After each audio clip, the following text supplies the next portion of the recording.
Plaza Podcast.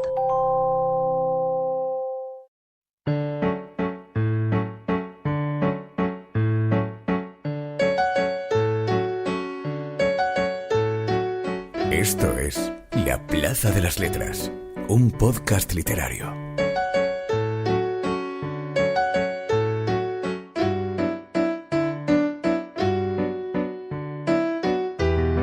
En efecto, La Plaza de las Letras, penúltimo programa de la temporada. La tercera está llegando a su fin y nos gustaría que fuera recordada como una temporada llena de programas especiales. Yo soy Aitor Pilán de Miguel, conmigo están Mamen Monsoriu y Javier Arandes. Hola chicos, ¿qué tal? Hola chicos, estoy encantada de estar un día más aquí y triste al mismo tiempo de pensar que solo quedan 2 programas. ¿Qué vamos a hacer este verano? Descansar. Bueno, los oyentes van a escuchar todos los que tengan pendientes, pero ¿nosotros qué? Generar los contenidos de la próxima temporada. Muy bien. Esta temporada la verdad es que ha sido... Acabas de anunciar que va a haber próxima temporada así con la tontería. Bueno, si la hubiera, generar los contenidos de la próxima temporada. Vale, no había caído. Pero esta temporada la verdad es que ha estado llena de momentos chulísimos, ¿verdad? Hemos tenido, en el último programa, Santiago Díaz, que aparte ha sido uno de los picos de descargas mayor de nuestro podcast. Vamos. Hemos tenido a Rodrigo Cortés, hemos tenido cosas chulísimas. A Reverte. Bueno, y hoy tenemos también una entrevista espectacular, ¿eh? Hoy hay una entrevista Poco se habla, espectacular. Hoy hay una entrevista espectacular que además la hicisteis vosotros en un día que yo no podía grabar. Es una entrevista en lata, pero que merece la pena escuchar porque el libro es bastante bueno y ella está soberbia en la entrevista, la verdad. Y bueno, y vosotros estáis como siempre a vuestro nivel. Es que esa es la realidad. Sois 2 mitos. Sí. Os saludáis, de verdad. Venga, dispara. Disparo. Pero antes de ir al clásico, el último programa de la temporada lo grabaremos en directo, en Imperio, el día 9 de julio a las 7 de la tarde. 9 a las 19. No hay pérdida. 9 del 7 a las 19 horas en Imperio. A registrarse todos en la web, laplazadelasletras.es, eventos, ahí, a registrar y a darnos permiso para que utilicemos vuestros derechos de imagen a nuestra voluntad. Sin eso ya sabéis que no podéis asistir, porque la ley nos asiste. Muajajajaja.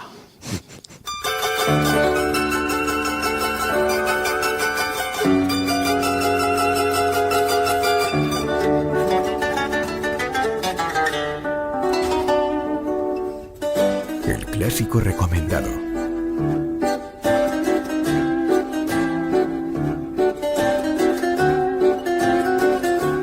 En esta ocasión, hablar de clásico es repetir autor por primera vez en 52 programas. Y si no me equivoco, fue uno de los primeros, ¿no? Yo o el te diría primero. que fue el segundo. Fíjate lo que te digo. Sí.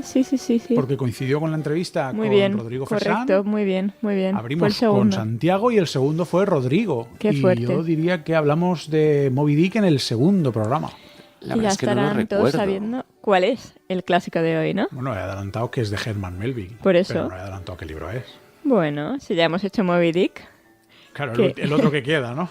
Bueno, fue un autor muy prolífico, Herman Melville. Ay, Sí pobre. que es Clásico. cierto que como clásico... Bueno, os voy a contar por qué he elegido este clásico. Ya dice que lo ha elegido ella, Sí, ¿eh? ya has desvelado bueno. uno de los secretos del clásico. ¿Por qué lo he propuesto yo? Estábamos hace unas semanas en un club de lectura con Mariana Sández, una autora de la editorial Impedimenta, Ujú. comentando su última novela, La vida en miniatura, y mencionaron el oficio de amanuense, de escribiente. Y yo no sabía que ese oficio era tan relevante y que había formado parte de nuestra literatura. Y varias personas hablaron del libro de Barleby. Yo decía, uy. Recuérdanos, ¿en qué consiste ese oficio, Mamen? Bueno, el oficio pues, de escribiente, de tiene- amanuense. Ahora es que todos tenemos ordenador, bueno, incluso podemos dictar al teclado, pero... Te voy a hacer un inciso. Uno de los autores técnicamente más capacitados en español de este país escribe las novelas a mano, ¿Quién? que es Juan Manuel de Prada. Es verdad, sí, lo sé, Juan que está en Manuel de Prada Espasa. escribe novelas Ujú. a mano y las pasa al ordenador su padre. Toma. Que, o sea, solo eso tiene un historión, ¿eh? Bueno, Sí. encima su padre, no su hijo, es su No, no, padre. su padre, sí. Esto tiene, vamos... Pues el oficio de escribiente de amanuense consiste en escribir a mano lo que otra persona te va dictando o lo que tienes en otro papel y quieres que se convierta en un documento oficial presentable. Y bueno, tiene que tener ese requisito que tiene que ser escrito a mano Más tarde eso cambiaría a máquina de escribir, más tarde a ordenador, pero en este momento era a mano. Lo que pasa es que yo creo que no había un amanuense como Barleby, ¿no? No, desde luego que no. Desde luego que no. Desde luego que no, no había uno como él. Estamos Barleby hablando Por carácter, ¿eh? Ya no por capacidad, sino por carácter. que es un oficio, el oficio de escribiente, que estaba muy relacionado con el mundo jurídico, Correcto. Claro. con el mundo de inmobiliario, de Las propiedades. propiedades. Eso es. Sí, era toma, Las escribe tú las leyes que no me Ajá. apetece escribir a mí, básicamente. Hay una librería en Valencia que se llama Barleby en honor a este personaje que está en la calle Cádiz, muy cerquita del Imperio. Y mira que paso cada día, pero nunca me había preguntado cuál era la historia de Barleby, hasta que he leído este libro y ahora ya forma parte de mi sangre, de mis venas. Aunque, bueno, yo he leído muchas cosas después en internet de qué opinaba la gente sobre esto y nadie lo llama como yo pienso que se tenía que llamar, que es la historia de un ocupa. Pues un poco sí. Barleby es un relato corto escrito por Melville en 1853 y va de que efectivamente un abogado contrata a un escribiente que se llama Barleby. Y hay un momento en el que las órdenes del abogado Barleby se niega a cumplirlas. Preferiría no hacerlo. Preferiría no hacerlo. Preferiría no hacerlo. Me paso el día diciendo preferiría no hacerlo. Y eso que hacéis y decís cosas que sois más buenos que el pan los dos. Y luego acaba con un no me voy de la oficina aunque me despidas. Sí. Efectivamente, y eso hila con lo que tú decías de la historia del primer ocupa de la literatura. Literal. Bueno, él tiene 2 trabajadores que son tremendos, o sea, Sí. están todo el día liándola. Lo bueno es que uno la lía por la mañana y el otro la lía por la tarde. Claro, jornada Entonces, más o nocturna, menos se joder. complementan para que se pueda desarrollar bien el trabajo a lo largo del día. Pero pobrecito, entonces llega un momento en el que, claro, él es un abogado neoyorquino muy reconocido y dice, tengo que crecer, mi empresa tiene que salir adelante. Y pone un anuncio y instantáneamente después se presenta en la puerta a Barleby. Lo contrata de inmediato porque es impecable en su trabajo. Pero ¿qué pasa de repente, Javier? No es que solo sea impecable, estamos hablando de un abogado de Wall Street. Sí. Es más, el título original de este relato es Barleby the Scrivener, a Story of Wall Street. Que en castellano se quedó como Barleby el escribiente. Yo uso Scrivener para escribir. Es un programón, ¿eh? Lo sé, yo no me he animado todavía. Yo tampoco, pero Yo no lo me he haré. animado. Sí. El abogado, el propietario de esas oficinas, El narrador, porque además Es nunca, el narrador, nunca dice además. su nombre, es verdad. nunca sabemos su nombre, pero además describe a Barleby cuando aparece después de ese anuncio que publica y aparece por la oficina, dice, un joven pálidamente pulcro, lamentablemente respetable e incurablemente solitario. Me encanta. Es que la soledad no tiene cura, ¿eh? La soledad no tiene cura. Y lo que no tiene cura, bueno, o puede tenerla, pero en el caso de este personaje no lo tiene, es la pérdida de las ganas de vivir, que va experimentando conforme pasa el tiempo. Pues primero es impecable en su trabajo, como comentábamos, es además muy rápido, lo entrega todo en la fecha o incluso antes, pero llega un momento en el que el narrador y propietario le pide un favor más allá del oficio que está desarrollando, que es revisar unos documentos, porque primero hay que escribirlos, pero luego hay que revisarlos para poder entregarlos. Y ese ejercicio de revisión lo tienen que hacer los 4 de la oficina, los 2 trabajadores, él y Barleby. Y él lo mira y le dice, preferiría no hacerlo. Pero es que sin inmutarse, o sea, no está enfadado, no está de pie, no. Lo mira a los ojos y le dice, preferiría no hacerlo. Y ese efecto de esa tranquilidad, esa seriedad, crea en el narrador una ira mezclada con incomprensión que estará todo el libro intentando gestionar mientras le va pidiendo otro tipo de favores y siempre recibe la misma respuesta, preferiría no hacerlo. ¿Qué pasa? Que un día llega a la oficina a una hora a la que no tendría que llegar. Un domingo, correcto. que va a la iglesia. Correcto, va a ir a la iglesia y se encuentra con que Barleby Es que está allí. está allí. Está viviendo Vive en la allí. oficina. Viviendo, efectivamente. Se ha Vive instalado allí en ese rincón y cuando le pide explicaciones, ¿qué responde Barleby? Preferiría no hacerlo. El libro esconde mucha más miseria de la que parece a simple vista y además es una miseria absolutamente actual. Ya no solamente con las ocupaciones de domicilios privados, que es evidentemente un drama, sino con esa actitud de cierta generación. Completamente. A mí me han contratado para hacer esto y no hago nada más. Ese desmayo, esa despreocupación, esa desvinculación por el general bien común No, es que es tremendo, o sea, es tremendo. Y además así, con ese tono, preferiría no hacerlo. Aparte, esa desolación va aumentando de nivel cuando el abogado, en vista de que Bartleby se niega a trabajar, decide despedirle. Y aquel dice, pues despide que yo no me muevo de aquí. El otro día le oía a no me acuerdo quién, esta es la realidad, no recuerdo quién, que había una respuesta que era universal para cualquier tipo de situación. Sí. Y la respuesta es ya. Ya, claro. Es verdad, ¿eh?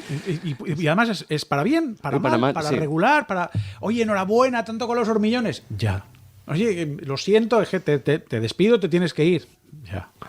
Olvida lo que creías saber sobre ópera y música clásica. Deja tus nociones preconcebidas en la puerta. Ni rancio, ni soporífero, ni elitista. Este es un viaje sorprendentemente sexy, incluso salvaje, al siempre apasionante mundo de la ópera.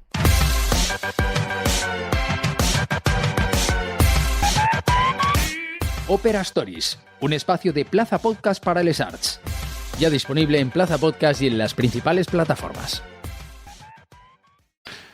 Tanto es así que llega la situación que el abogado, por desprenderse de Bartleby, prefiere ser él el que se mude de oficinas. Prefiero ser él el que se mude de oficina. Y Bartleby se queda en esa antigua oficina a la que llegan unos nuevos inquilinos, una nueva empresa y demás. Que tampoco consiguen deshacerse de él. Y tienen que... iba a decir llamar a desocupas, pero no. Tiene que ser él el que vuelva a la oficina, Ajá. lo intente convencer de que le va a ayudar, de que no lo va a dejar en la calle.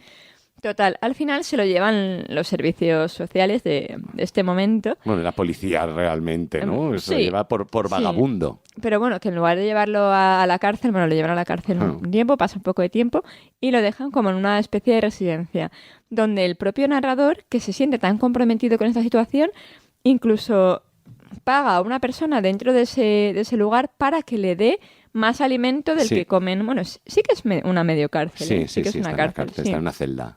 Sí. Y paga para que le dé más comida porque este chico le dice que si come solamente la comida establecida se va a morir de hambre.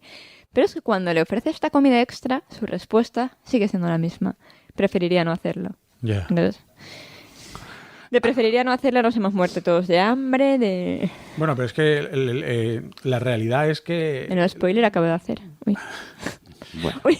un spoiler de una novela de 1853. Ya os la podíais haber leído antes, no como yo, que me la he leído esta semana. Sabéis que creo que si se publicó ayer se puede hablar del tema. Sabéis que yo, con el tema de los spoilers o de las destripaciones no soy nada. A mí me ha parecido Bartleby, que la he releído estos días, eminentemente triste, enormemente triste. Sí. Porque se basa en ese derecho inalienable que tenemos todos los seres humanos del derecho a decidir.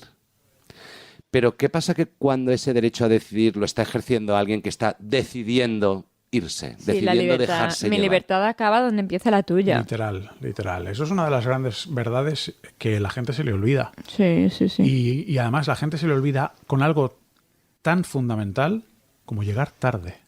Por ejemplo, Es verdad. claro. Como ser impuntual, que es posiblemente uno de los mayores desprecios que se le puede hacer a la otra persona. Pues sí.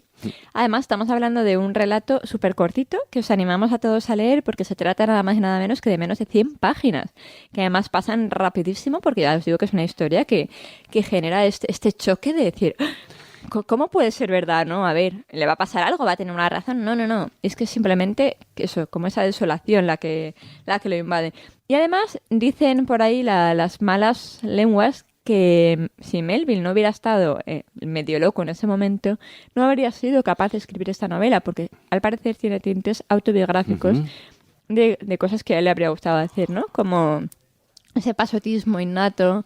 Bueno, hay muchas cosas que se han dicho de él y, de hecho, fue un escritor que no fue reconocido, no fue bien visto en vida y fue bien visto a posteriori, pero es indudable que a veces esa locura que tiene, bueno, pues, consecuencias un poco nefastas en el momento, puede desembocar en obras de arte como es Bartleby. Entonces vamos a dejarnos llevar por la locura de vez en cuando en lugar de criticarla, ¿no? Bueno, es un relato precursor del surrealismo, del absurdo. Según se dice, Kafka, Ionesco, pudieron estar qué bueno. Pudieron estar influidos por Samuel Beckett, pudieron estar influidos por este relato, por esa incursión en el absurdo que hizo Herman Melville en 1853. Hay que tener un talento espectacular para meterte en el absurdo y no salir muy, muy, muy trasquilado, ¿eh? Y además hay que tener un talento espectacular para ser un game changer, es decir, para hacer algo que nadie haya visto, para arriesgarte de ese modo, para contar una historia como esta.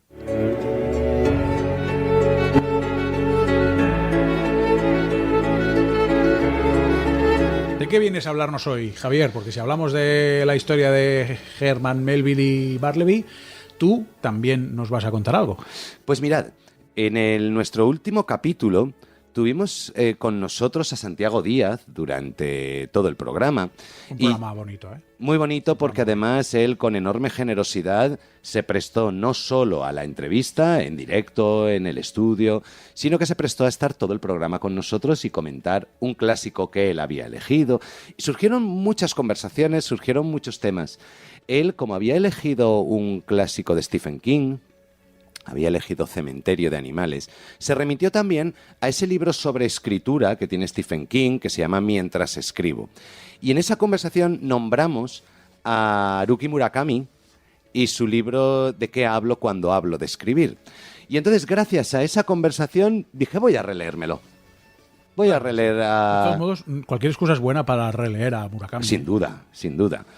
Y es un libro que no va dirigido, de que hablo cuando hablo de escribir, no es un manual de escritura, son sus reflexiones después de más de 30 años de novelista. El libro data de 2015, salió en 2015, en aquel momento ya llevaba casi 35 años como novelista.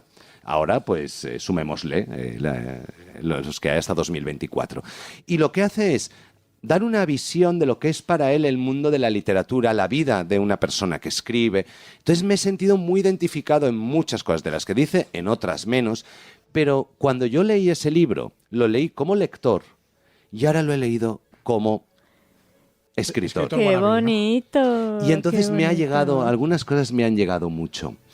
Detállanoslas, por favor. Voy a nombrar varias, pero con el deseo de que cualquier persona que nos esté escuchando, por supuesto, cualquier pretexto es bueno para acercarse a Murakami, pero sobre todo para las personas que escriben, que se acerquen a Murakami y vean lo que piensa alguien después de 30 años de carrera. De carrera exitosa. Exitosa, muy exitosa. Que no es lo mismo... No necesariamente fulgurante, ¿eh? Pero Murakami vive de esto, ¿eh? Claro, lleva 30 años trabajando, pero no es ese éxito, Murakami no es ese autor de éxito que tras una primera novela ya está traducido a un montón de idiomas. No es éxito de pico que luego bajas como... Murakami vive muy bien. Se mantiene en el podium, sí. Pues Murakami nos hace una comparativa con el mundo del deporte. Él es un consumado corredor de... Bueno, es que hay otro libro, que fue el primer libro que yo me leí de Murakami, que me regaló un novio además, que a mí me gustaba mucho correr. Intrahistoria. Graves. Y se llama ¿De qué hablo cuando hablo de correr? Eso es un libro, o sea, es que da igual que no tengas ganas. Tú te lees 2 capítulos y estás corriendo ya. Uh-huh. O sea, es tremendo. Entonces, luego quiso hacer el ejercicio de... Yo lo digo siempre, que hay una similitud entre el deporte y la escritura tremenda, pero tremenda, o sea, esa disciplina. Entonces... Él habla de que en el deporte, sobre todo en el deporte competitivo de alto nivel, la llegada de un nuevo talento suele producir la salida de un veterano talento. Es que hay los puestos que hay. Claro. En cambio, en la escritura no. La escritura es democrática, está abierta a todo el mundo y quien venga a la escritura, bienvenido. Probablemente la irrupción de un nuevo talento no afecta a los talentos veteranos. Por lo tanto, la escritura para él es un campo de juego completamente abierto en el que puede acceder quien quiera, que además no hacen falta unos determinados estudios, no hace falta una determinada titulación, no hace falta nada. Así que él comienza sus reflexiones con: escritoras, escritores, bienvenidos. Ahora bien, si has venido, decide a lo que has venido, porque estás representando un oficio. ¿Cuál es tu compromiso con la literatura? ¿Cuál es tu compromiso? Hablamos mucho de eso. Tu objetivo es publicar tu primera novela y ya estar en los primeros puestos de ventas, y si no lo consigues va a suponer una desilusión. Tu objetivo es simplemente contar historias y darles el curso que puedan llevar y que lleven el recorrido que lleven. Define cuál es tu objetivo. Eres bienvenido, pero define ese objetivo. Él habla de que siente que escribir es como correr maratones. Él lleva años corriendo y llega un momento en que ya no mejora. Ya no mejora sus marcas. Bueno, es que el cuerpo tiene las limitaciones que tiene y el oficio lo mejoras hasta cierto punto. Pero y bastante con mantenerse, ¿no? Claro, las perífrasis verbales son las que son. La técnica, no te puedes inventar una figura nueva, la puedes dominar, pero no puedes mejorarla. Llega un momento en el que tus habilidades han alcanzado su máximo tope. Qué importante es, según cuenta él, reconocerlo y mantenerte en esa... ¿Vale? Mis habilidades llegan hasta aquí, pues voy a tratar de mantenerme en el nivel máximo de mis habilidades. Que ya es bastante, que ya es bastante. Para mantenerte en el top de tu capacidad tienes que hacer mucho entrenamiento. Por lo tanto, él habla en todo momento de un autoconocimiento, de una autoexigencia, pero también de una sinceridad con uno mismo a la hora de escribir, que nos marque cuáles son nuestros límites, porque todos tenemos límites. Todos tenemos absolutamente límites. Los que corren maratones un poco menos. Bueno, o los astronautas un poco menos, pero también los tienen. Pero también los tienen. Él habla en un sentido muy crítico consigo mismo. Él remarca en todo momento que habla sobre sí mismo. Él habla que los escritores no son personas especialmente inteligentes. Afortunadamente. Afortunadamente. Él habla de que una persona verdaderamente inteligente, en el sentido más amplio de la palabra inteligente... Estamos hablando de medición de capacidad. Conocimientos, capacidad mental. Una persona muy inteligente le es muy complicada el arte de la narrativa. A una persona inteligente con las ideas muy claras le es muy fácil lanzar un mensaje concreto, muy corto y que llegue. Resumirlo de una determinada manera para que con el menor número de palabras ese mensaje llegue.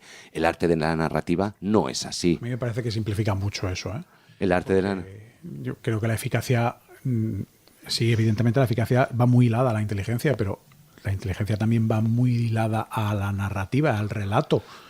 Es mi opinión, ¿eh? Yo no llevo 30 años de éxito. La inteligencia narrativa, es decir, dentro del mundo de inteligencias múltiples existe una inteligencia narrativa que te permita coger un tema y una conclusión y desarrollar 200, 300 páginas con personajes, situaciones, ritmos, tonos, flashbacks, una serie de cosas que cuando alguien es muy inteligente, alguien está acostumbrado a objetivos rápidos, a sacar conclusiones muy exactas, muy predictivas, le es difícil irse por las ramas como nos vamos los escritores muchas veces. Pero es que, vuelvo a decir, y igual yo me encelo aquí, pero es que creo que la inteligencia es mucho más abstracta que decir, alguien inteligente, como está acostumbrado a hacer matemáticas, pues no sabe contar cuentos. Es que me parece una simpleza mayúscula.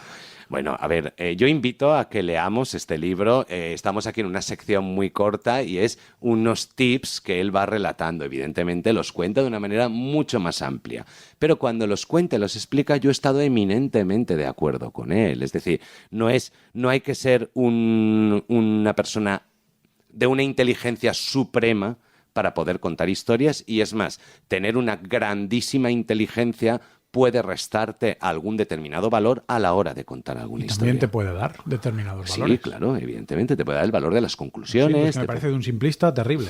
Y yo soy fan de Murakami a morir, pero es que eso me parece concretamente simple. ¿De qué hablo cuando hablo de correr? ¿Y de qué hablo cuando hablo de escribir? Son dos libros que te invitan a formar parte de esa... Perdona, que esa actividad forme parte de tu vida, de tu día a día.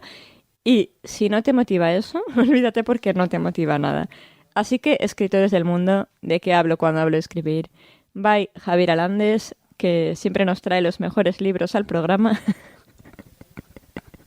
No sé si tenías algo más que contar, pero creo que me ha cortado. Pero creo que te está despidiendo. Sí, gracias, Mamen. Muchísimas gracias. No, aún te queda un ratito, ¿eh? Muchísimas gracias. Yo solo quería cortar la discusión, ¿vale? El debate. Es enriquecedor. El debate, claro. Siempre. El debate. A mí de este libro lo que realmente me gusta, más allá de poder estar de acuerdo, marcar algún determinado matiz, es la capacidad que tiene Murakami para ser crítico consigo mismo. Y inferir que después... Síntoma inequívoco de inteligencia. Muy bien. Es crítico consigo mismo e inferir que después de más de 35 años de carrera algo puede decir al respecto, que es una voz autorizada al respecto. Hombre, claro. E inferir que cuando los recién llegados, como pueda ser yo, cómo tenemos que controlar nuestros pensamientos, nuestros sueños, nuestras aspiraciones. Porque alguien después de 35 años tiene mucho que decir al respecto. Yo creo que, y esto es opinión personal no solicitada, con lo cual, el que no la quiera escuchar, que apague el podcast o lo que sea. Yo creo que uno de los mayores problemas que tenemos los escritores wannabe, no vosotros que ya habéis llegado a grandes editoriales, es la gestión de las expectativas. Es dificilísimo. O sea, no puedes pretender ganar un planeta con tu primera novela. No, claro. No puedes pretender vender 50.000 ejemplares con Además, tu primera novela. bueno, yo voy a hablar por mí, pero yo creo que es tan peligroso tener expectativas bajas como tener expectativas altas. A mí la gente que se conforma, lo que tú has dicho antes, ¿no? Hay quien quiere ya con su primera novela estar en el top de ventas. Bueno, eso le pasa a uno de cada muchos. Pero quien dice, bueno, que el libro lleve el curso que lleve y estoy feliz igual, o sea, a mí eso no me parece tampoco. No, pero es que eso denota dejadez. Claro, pero tú tienes que hacer falsa cosas... modestia. O falsa modestia, que es aún peor. Para mí es tan malo como lo otro, ¿no? Como esperar cosas que son muy difíciles y que te pueden llevar a mucha frustración. Hay que hacer para que el libro esté en esa lista. Obviamente no va a llegar, pero si tú haces para que esté el número 1, a lo mejor es el número 10.000, que ya está muy bien, ¿no? Pero si tú no te mueves y dejas que esté el número 100.000, pues ahí se va a quedar, no lo va a leer nadie. ¿Pero qué opináis cuando alguien dice eso de, bueno, es que a mí no me importa cuántos se vendan, a mí no me importa... Es mentira. A mí me parece una falta de respeto, uno, para tu editorial y dos, para tu oficio, tu carrera como escritor. Uh-huh. O sea, Es que escribir si tú quieres muchísimo vivir de esfuerzo. escribir, te importa. Y si no, o no quieres vivir de escribir, o es que la profesión te da igual. Escribes un libro como podrías hacer una marca de camisetas. Sí. O de cucharas. O de coche. Murakami habla, ya para terminar, de qué sentimos cuando acabamos una novela. Él dice que hay gente que, bueno, pues que tiene una necesidad imperiosa de escribir y ya está pensando en la siguiente y ya está escaleteando, o mientras todavía no había acabado la anterior ya estaba trabajando en la estructura de la siguiente y demás. Y él comenta que el sentimiento más natural que él conoce es que cuando acabas una novela estés tan exhausto que digas, nunca más. Esta es la última. Pero que aprendes a conocerte, aprendes a conocer tus emociones para saber que pasados un par de meses, 3 meses, ya vuelve a florecer una idea en la cabeza, ya vuelves a entrar en ese ritmo, ya vuelves a ponerte en modo escritor. Mira, ¿os acordáis que cuando hicimos el monográfico, bueno, el especial de Justicia Poética, os dije que en el deporte, si tú vas al gimnasio y no vuelves agotado y reventado, es que podrías estar haciendo más, Claro. ¿no? Pues esto es lo mismo. Si tú... O sea, me pasa cuando, por ejemplo, salgo a correr, sobre todo ahora que no corro cada día, cuando vuelvo, digo, no vuelvo a salir a correr. Y a los 3 días vuelvo a tener el... Claro. Venga, va, salgo. Pero es verdad que si no vuelves diciendo no vuelvo a salir, no lo has dado todo. Pero como sabes que ese sentimiento, ya te conoces, ya son muchas veces, sabes que ese sentimiento te va a venir, ¿no? Las ganas de volver, es como dejar que te atraviese ese sentimiento, Claro. ¿no? De hoy me puedo permitir el pensar que la última vez, ya jamás voy a volver a escribir una novela o voy a volver a salir a correr. Eso no me pasa. Yo las veces que os he dejado solo, no me pasa sentir, es la última vez que les dejo solo, más bien me pasa lo contrario. Os dejé solos, hicisteis una magnífica entrevista a Sabina Urraca.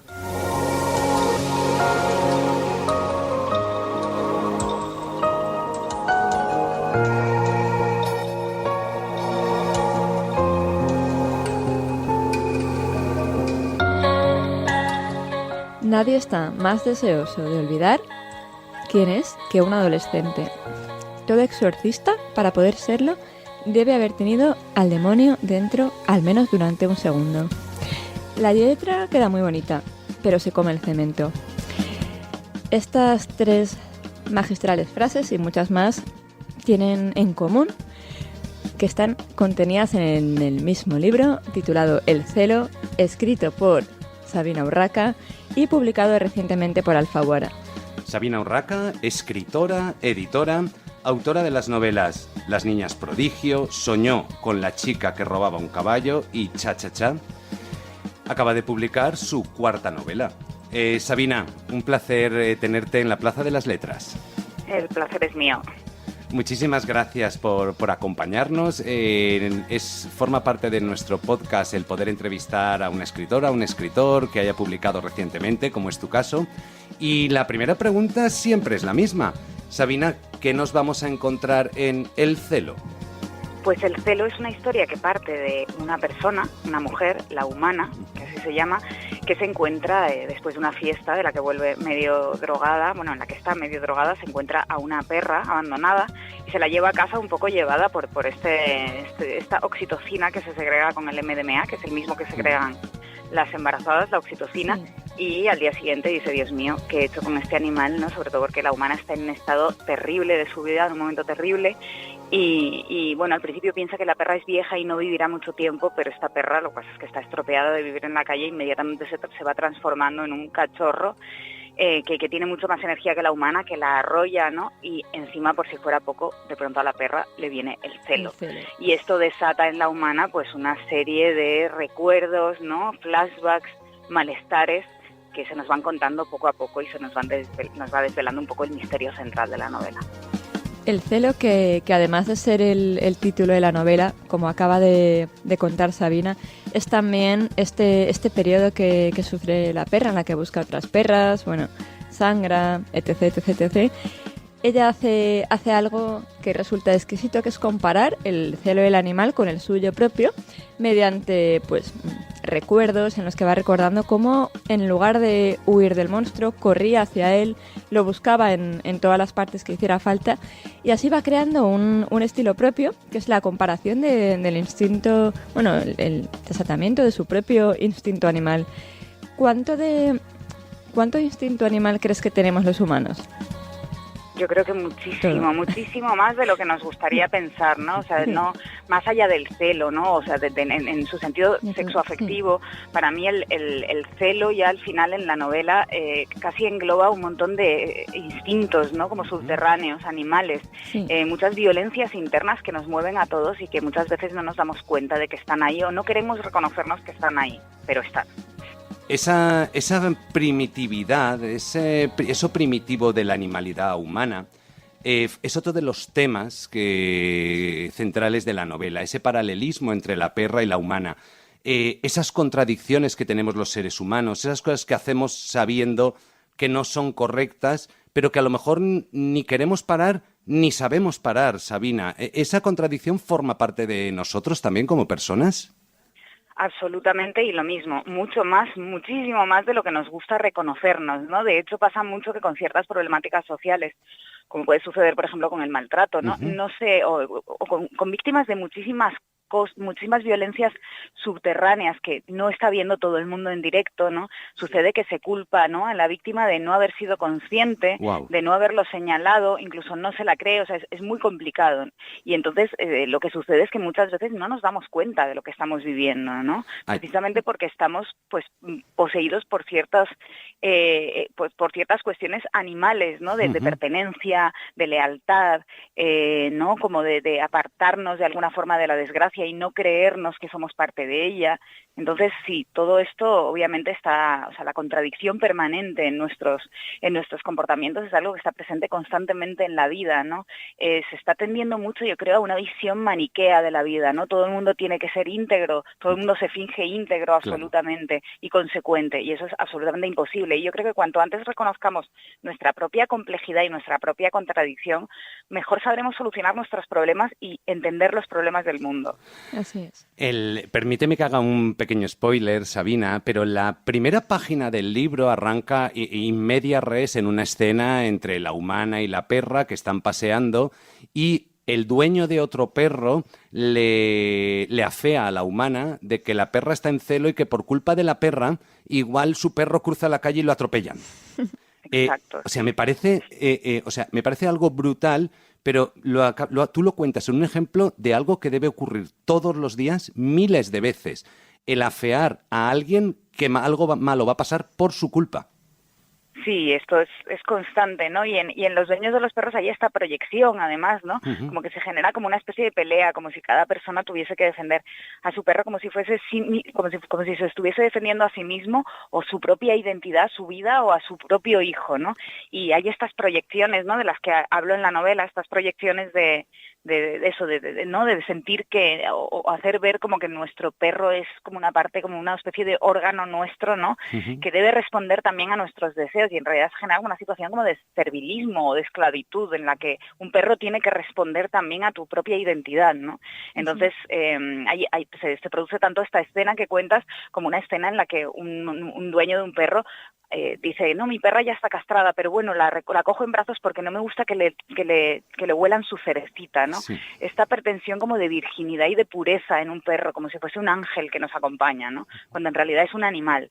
Ahí también, ¿no? Negamos nuestra propia animalidad, pero es muy fuerte cuando negamos la propia animalidad de los animales. Ya ves.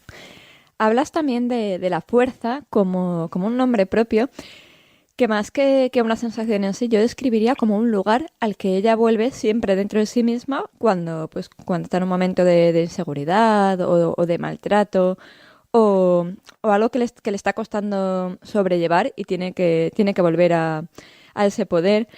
Pero hay algo todavía que me ha llamado más la atención, que es cuando dices que la humana descubrió un poder narcotizante. Era distinto a la fuerza. Al hacer el amor con otra persona, el cuerpo, aturdido por los roces y las caricias, la carne, enredándose, sentía mucho. Pero era algo que marchaba por un camino distinto al de aquella magia que vivía sola. Comparas la fuerza, que es como el abandono, bueno, más que el abandono, el volver a uno mismo, con el acto de hacer el amor, que es lo que hace a la humana abandonarse al puro placer, ¿no? Y son como dos estados opuestos, pero muy ligados el uno al otro. Sí, me interesaba mucho primero me interesaba mucho construir a la humana como un personaje que en el pasado ha sido una tía hiperpotente que controla absolutamente su sexualidad, casi como un poder mágico, ¿no? Es verdad que lo paranormal y lo mágico están muy presentes en la novela en varios momentos y en varios personajes, y la humana tiene este poder, ¿no? Que se llama la fuerza, casi como si fuese el nombre de un don de un cuento, ¿no? Los cuentos es un tema que también atraviesa la novela, pero a mí era muy importante por ejemplo, que los personajes tuviesen nombres como de un cuento, es decir, no tuviesen nombre muchas veces, ¿no? Como la niña a la que le pasó esto, o incluso cuando tienen nombre los personajes son motes casi los nombres que tienen, ¿no? Como Caperucita Roja o Ricitos de Oro, pues lo mismo Mecha, ¿no? Pipi, la vieja, la abuela, la madre, ¿no? Entonces, sí que... Perdón, he olvidado la pregunta. No, la pregunta hablaba de la fuerza y la de fuerza, ese otro poder cierto. narcotizante que es hacer el amor. Sí, exacto. O sea, obviamente la fuerza es como este poder sexual que tiene la humana sobre su propio cuerpo, que le permite como poder olvidarse de la situación en la que está, ¿no? Y como casi volver a sí misma. Correcto. Es un superpoder y un supercontrol que tiene ella, pero es verdad que la humana, ¿no? Cuando pierde la virginidad, ¿no? Que se cuenta esta historia, se da cuenta de que puede no solo, o sea, olvidarse del mundo y volver a sí misma, sino que también puede huir de sí misma completamente a través de, ¿no? La entrega total a las sensaciones con el otro. Entonces, me parecía muy importante, ¿no? Como que ella se diese cuenta de que eso existe, porque luego cuando ella, no, pues cuando se entrega plenamente a otra persona que conoce y esta persona sabe pulsar las teclas exactas para desactivarla, lo que pasa es que la humana pues se pierde absolutamente en ese otro cuento, ¿no? Que es como esta relación de amor que establece con Daniel. Has tardado nada más y nada menos que 7 años en escribir esta novela. ¿Cómo han sido esos 7 años? ¿Ha evolucionado mucho la novela? ¿Ha cambiado el argumento? Cuéntanos. Es absolutamente distinta de cómo iba a ser al principio. De hecho, al principio era una novela que yo creo que Alfaguara nunca habría publicado porque nunca se llegaba a saber lo que le pasaba a esta mujer, ¿no? Lo podías suponer a través de cosas que sucedían, pero era simplemente una mujer paseando a una perra por un parque, ¿no? Y las conversaciones de chat que tenían en el WhatsApp de dueños de perros, que esto es algo que sigue presente en el libro a través de muchos foros de internet, muchísimas búsquedas, ¿no? En Google, que es un formato literario así como de literatura no consciente o no autoconsciente, que a mí me fascina y que he metido ahí, pero es verdad que era un libro muy diferente, se llamaba de otra forma, los personajes tenían nombre todos. Bueno, pues ha ido pasando por diferentes estadios, ¿no? La he abandonado muchas veces, esta novela, por sentir que no era capaz, ¿no? de sacarla adelante. Y bueno, en el momento en el que me puse a ordenar todo el material tenía más de 500 páginas de Word, más un montón de notas tomadas en cuadernos, más notas de voz, volviendo de una fiesta que de repente se me ocurría una idea y se me ocurría grabarla, ¿no? Y nunca más volveré a hacer esto porque ha sido lo más horroroso. Pasé casi 3 meses solo ordenando todo el material, desechando un montón de cosas. De hecho, con ese material que he desechado, anoche estuve con unos amigos, uno de ellos es Luce, que es un artista valenciano que no sé si conocéis, pero si no debéis conocer. Pues hicimos como una acción artística secreta, en la cual, en un sitio secreto de Valencia muy oculto, al que es prácticamente imposible entrar, pegamos todo lo que se desechó de la novela. Wow. Y está ahí todo pegado. Anoche estuvimos pegando páginas y páginas, sudando con cola a las paredes de un túnel secreto. A ver si lo dejo. encuentran. Y tenemos aquí en la ciudad de Valencia una herencia del celo que Sabina y un grupo de artistas nos habéis dejado. Muchas gracias. Exacto, sí. Mira, Sabina, hay otra cosa que a mí me ha llamado mucho la atención de la novela. Son muchas y son muchísimos los temas que abarca, que vas tocando en ese periplo vital de la humana, en esa búsqueda de sí misma. Me ha llamado mucho la atención la figura de la abuela, de las historias, los cuentos que la abuela, como la abuela de muchos, nos cuenta, pero cómo nos afectan todas esas historias a medida que crecemos y a medida que nos hacemos adultos, y cómo esos cuentos influyen en en la humana. Claro, bueno, en el caso de la humana, esos cuentos, ¿no?, se han transformado un poco en su religión. Uh-huh. Yo creo que eso es casi lo que más tengo en común yo con la humana, que es verdad que los cuentos son súper importantes. No los cuentos que me ha contado que me ha contado como pues alguien, un cuento clásico, sino simplemente las historias que todo el rato me están contando, ¿no? Para mí eso es absolutamente mi religión, las cosas que me cuenta la gente. Entonces, en el caso de la humana me interesaba mostrar cómo puede alguien, ¿no? Uh-huh. Cuando alguien le llega con un buen cuento, que es en realidad lo que pasa muchas veces en muchas relaciones de dominación, sí. ¿no? Alguien te llega con un buen cuento, ¿no? Uh-huh. Puede ser metáfora de muchas cosas, pero que es también lo que sucede en las sectas, por ejemplo, claro. ¿no? O sea, me refiero a cualquier religión desmadrada, en realidad es eso, son cuentos que nos hemos creído. Entonces, quería mostrar un poco el paralelismo con una relación, ¿no? Una relación también te cuentas un cuento, te narran una historia, uh-huh. y tú te la crees, entras en esa historia. Entonces, para que esto sucediese, tenía que generar un caldo de cultivo, ¿no? De un personaje al que antes le han fascinado los cuentos y se han transformado casi en lo principal de su vida, ¿no? La humana, además, se dedica a la publicidad y ella siente que es una forma de... y crea campañas, ¿no? Y ella siente que es una forma de alguna forma de profesionalizarse en aquello que más le ha fascinado en la vida, ¿no? En contarle cuentos a la gente y que se los crea, ¿no? Uh-huh. Entonces, pues eso, como que generé este personaje que ya está en esa situación y que de pronto se encuentra alguien que le cuenta un cuento absolutamente fascinante y ella entra de lleno en él. Se lo cree. Pues para finalizar, Sabina, quería compartirte algo que me ha hecho reflexionar mucho, porque uno de los grandes temas de la novela, sin duda, es el maltrato. Sí. Y bueno, además hay un trocito del libro que me ha llamado mucho la atención en el que él está enfadado porque ella pues no se moja como antes, su cuerpo no responde ante sus estímulos, sus caricias, su roce como ha respondido siempre. Y empiezas a describir uno por uno los gestos que él va elaborando, ¿no? Cómo cambian sus ojos, cómo se abre su nariz, como unas aletas que dices... Bueno, es súper bonito. Y bueno, ella pertenece a ese grupo a esa terapia de grupo, a la que realmente acaba yendo por la adicción que tiene o la necesidad que tiene de los medicamentos.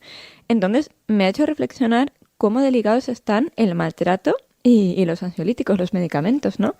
Que realmente diría que en general la vida, ¿no? La vida existencial y los ansiolíticos. Sí. O sea, pues ya sabemos que estamos en una sociedad, ¿no?, hipermedicada cada vez más y que en concreto hay un altísimo consumo de ansiolíticos en las mujeres. Y es que, claro, o sea, sostenemos muchísimo a lo largo de toda la vida, ¿no? O sea, desde el inicio, ¿no? Desde las cosas que se le permiten ¿no? Socialmente a un niño, ¿sabes? Un niño puede ser más tímido, puede ser más arisco, puede portarse de otra forma y una niña, ¿no? Como que parece que siempre tiene que, o por lo menos ha sido así, entiendo que va dejando de ser así y me alegro, pero yo siento que a mí se me han exigido un montón de cosas, ¿no? Cuando ya encima ya eras como la más empollona, todo tal, no es que encima tenías que estar flaca, claro. No, es que encima tenías que ser no sé qué, o sea, dulce, es agotador. Claro. Sí, es un mundo como lleno de... son unos requerimientos absolutamente llenos de contradicciones, ¿no? Que son agotadores. Llega un momento en el que encima ya estás cuidando, ¿no? Estás sobrecuidando a la gente de tu entorno porque es lo que se te exige. Y en ese momento ya es como que dices, bueno, ¿y qué hago? Para premio, pagarme ¿no? un rato, ¿no? ¿Qué hago? Pues me tomo este premio, ¿no? Esto se ha hablado mucho en artículos y en cosas. En concreto, este grupo de mujeres de terapia, pues que lo único que necesitan es suspender el miedo, Correcto, el terror sí, el durante un rato y se enganchan no solo a los ansiolíticos así más básicos, sino a este ansiolítico supremo que tiene la vieja, ¿no? Que es este personaje que quiere que la llamen así porque ella dice que es la mayor y además es la que más ha sufrido, dice, ¿no? Ella compiten estas mujeres por bueno, el mayor capital que tienen, que es esto, ¿no? Lo que han sufrido. La vieja, la vieja las provee de Napolexa, ¿no? Que es este medicamento por el cual debo decir que ya hay lectores que me han escrito en plan, tía, no encuentro este medicamento. Y yo ya no existe. Pero hay gente que lo quiere tomar, ¿sabes? Me han preguntado por qué lo quieren tomar. Y yo lo siento muchísimo. Me encantaría, además de escritora, hacer química, ¿sabes? Farmacéutica y lograr esta fórmula de la Napolexa y que hiciésemos una topada de Napolexa conjunta, ¿sabes? Todas en la playa, no sé. Pues este y todos estos temas los podrán encontrar en El Celo, la nueva novela publicada por Editorial Alfaguara, de Sabina Urraca. Sabina, ha sido un honor y un placer que nos acompañes en la Plaza de las Letras. Muchísimas gracias. Muchísimas gracias a vosotras. Un placer inmenso. Nos vemos pronto. Mucha suerte. Venga, gracias. Hasta luego.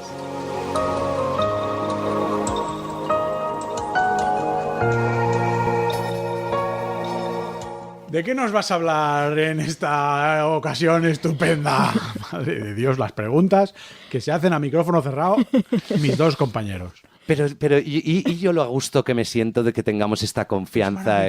Yo me siento muy a gusto. O sea, ojalá, de verdad, ojalá me van a echar del programa. Al revés, te vamos a hacer alcaldesa. Ojalá pudierais conocer a Mamen y disfrutarla con micro apagado, porque es verdaderamente energética. En la década de los 60, Ibiza era una isla agrícola, rural y pesquera.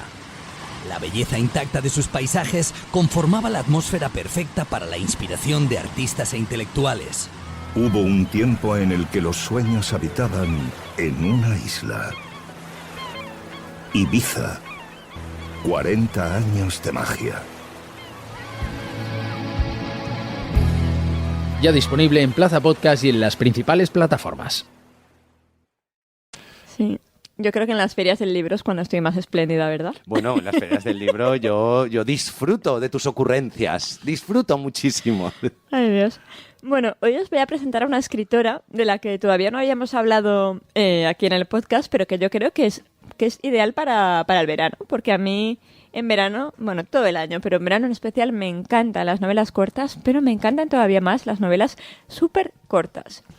Y Claire Keegan es una escritora, bueno, una de las mejores escritoras contemporáneas irlandesas que nació en el 68 en Wicklow, que es donde se ambienta la novela de la que vamos a hablar hoy, cerquita de Dublín. Con el tren se puede ir desde Dublín.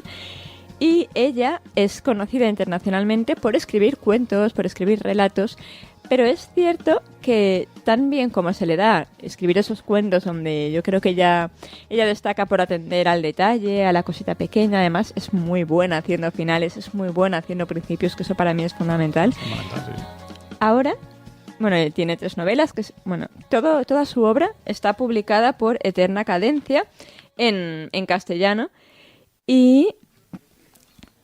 Por favor, Mamen, antes de continuar, me he quedado con una duda. ¿Nos puedes ilustrar sobre qué es una novela corta, qué es súper corta? ¿Va por un determinado número de páginas? Realmente va por número de palabras, pero para mí parecer una novela corta son 200 páginas y una novela muy corta son 100 páginas. Muy bien. Barleby sería una novela muy corta.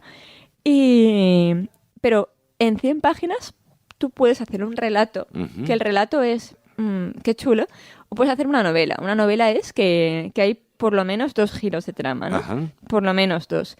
Y en este caso, bueno, después de presentar a esta autora, que además ha ganado varios premios. Ella nació en Irlanda, pero luego, cuando tenía 20 y pico años, estudió en Estados Unidos filología inglesa, y ciencias políticas en la Universidad de Loyola, y en el 92 decidió regresar a Irlanda, a su ciudad natal, y allí se quedó desempleada, y al quedarse desempleada dijo, ¿qué hago? Pues bueno, pues me voy a poner a escribir. Hizo un máster de escritura creativa en la Universidad de Gales, y es ahí cuando empezó a publicar sus primeros cuentos, que tuvieron gran acogida y gran éxito. El primer libro de relatos llegó en el 99, que fue Antártida. Luego, en el 2007, como veis, se toma su tiempo, que eso es bueno. Sí. En 2007 escribe Recorre los campos azules, con el que ganó también otro premio importante. Y en 2010 llega su primera novela, corta, bastante corta, pero no tan corta como la que traigo hoy, que se llama 3 luces. Luego, en el 2021, que fue la novela con la que yo la conocí, llega Cosas pequeñas como esas, que es una novela para aprender a valorar las pequeñas cosas, pero de verdad. Una delicia, es preciosa, con un toque muy clásico, sí, muy británico, muy irlandés, me gustó mucho. Y ahora, en 2024, traducen esta novela que se llama Bien tarde en el día, que es una historia de desamor que dura 100 páginas y empieza el momento en el que un hombre está trabajando en la oficina, tú sabes que le pasa algo, está como enfadado, se cruza con 2 chicas, una en una máquina de imprimir y con la otra bajando por las escaleras. Y le preguntan cómo está y él les contesta que está excelente, que está de maravilla, que no ha estado mejor nunca prácticamente. Coge el tren cuando sale del trabajo para ir a Wicklow, a donde él vive, desde Dublín, que es donde trabaja, y ahí empieza a recordar que hoy hace un año que lo ha dejado con la chica con la que estuvo. Cuenta cómo se conocieron, que es precioso, cómo empezaron a vivir juntos, como todo, hasta que llega un momento en el que te dice que hoy era el día de su boda. Hoy iba a ser el día de su boda.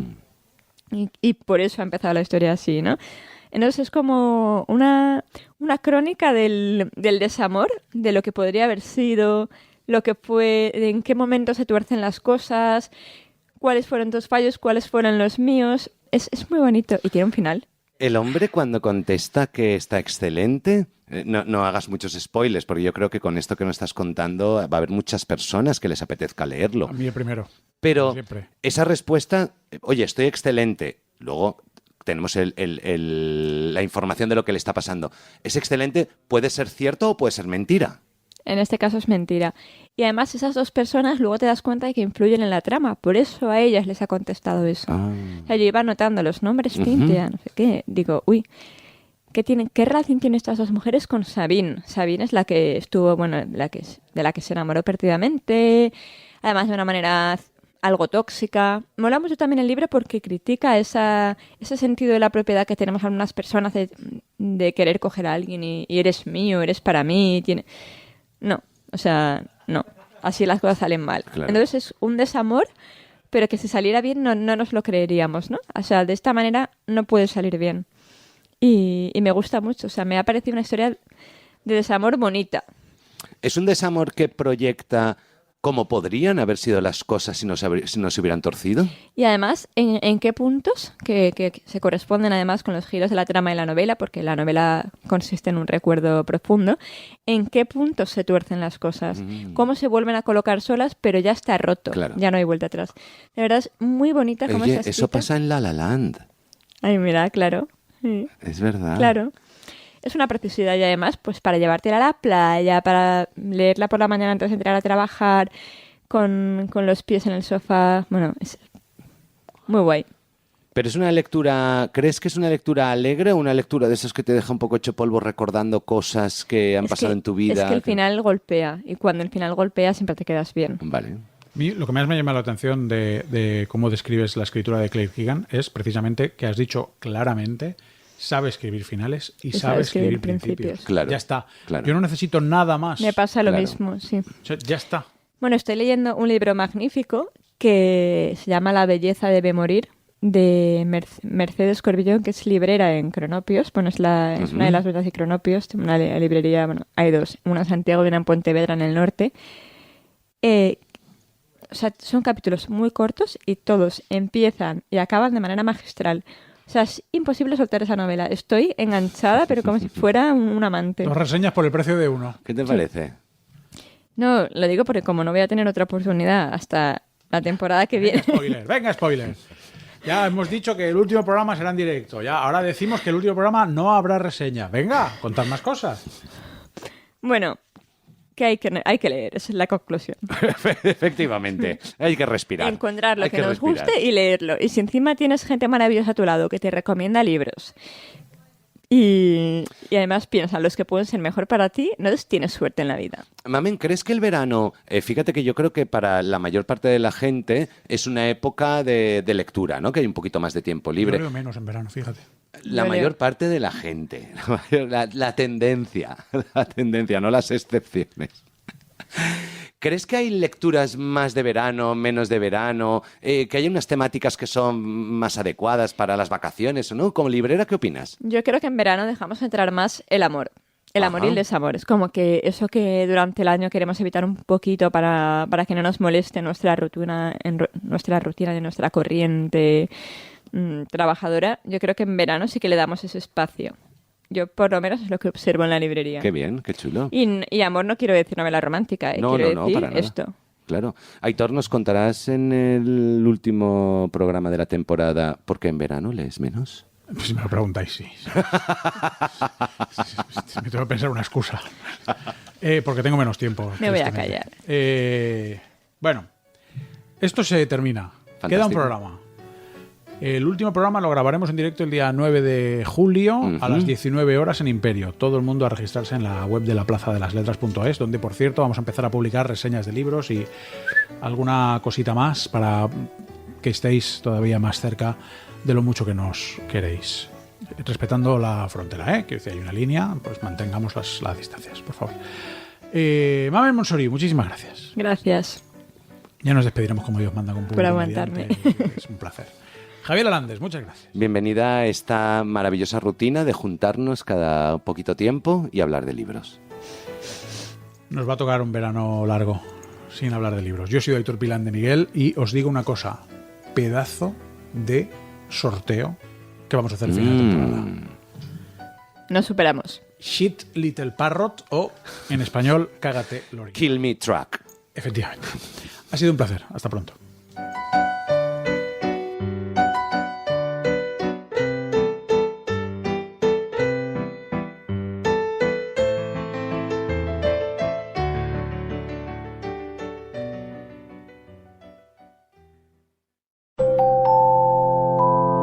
Plaza Podcast.